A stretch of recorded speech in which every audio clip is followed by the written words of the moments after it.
ایک روز آقا کریم نبی رحمت صلی اللہ علیہ وآلہ وسلم نے 3 دفعہ قسم کھائی کہ اللہ کی قسم وہ مومن نہیں ہو سکتا، اللہ کی قسم وہ مومن نہیں ہو سکتا، اللہ کی قسم وہ مومن نہیں ہو سکتا۔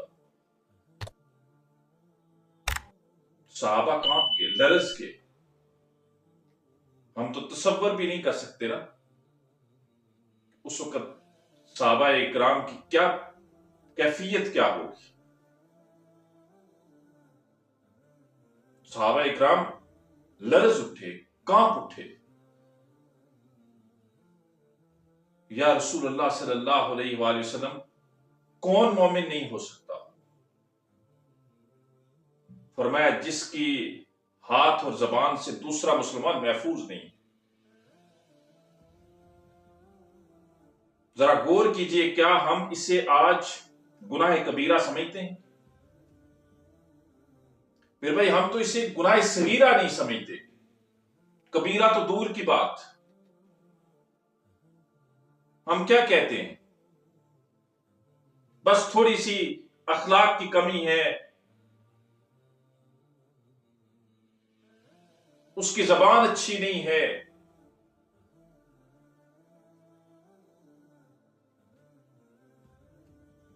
جس کی زبان اور ہاتھ سے دوسرا مسلمان محفوظ نہیں، 3 دفعہ قسم کھا کے فرمایا وہ مومن نہیں ہے۔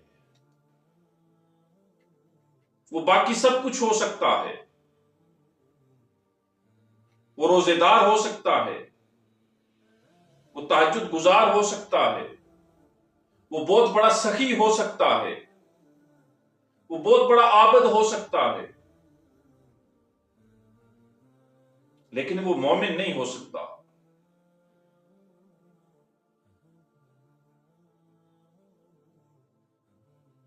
حضرت انس رضی اللہ تعالیٰ عنہ فرماتے ہیں، اور حضرت انس رضی اللہ تعالیٰ عنہ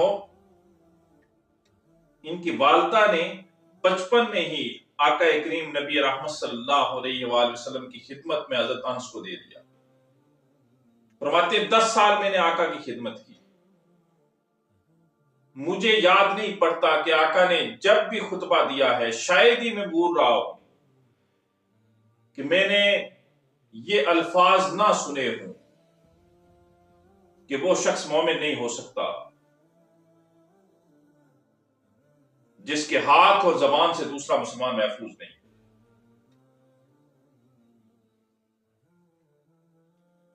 یعنی کہ ہر خطبے میں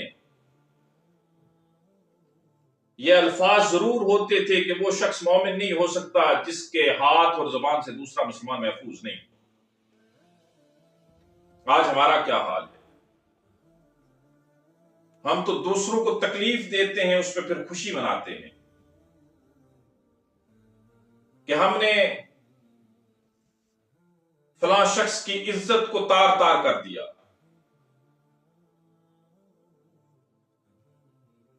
آج ہم نے بڑی محفل میں اسے ذلیل و رسوا کر دیا۔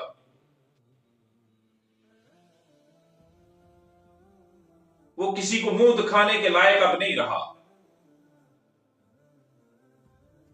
ہم اس پہ بڑا اتراتے ہیں، بڑا فخر محسوس کرتے ہیں، اور پھر اپنے دوستوں کی اور اپنے حلقہ احباب کی محفلوں میں اسے ڈسکس کر کے پھر اس پہ خوشی مناتے ہیں، پھر کہکے لگاتے ہیں۔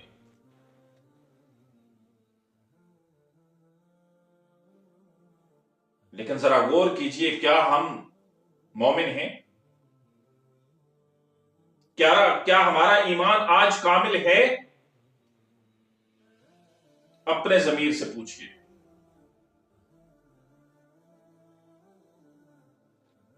اس کی آواز کو دبائیے نا کہ بہت بڑا جج ہے، لیکن آج ہم اس کی بھی آواز کو دبائے ہوئے ہوتے ہیں۔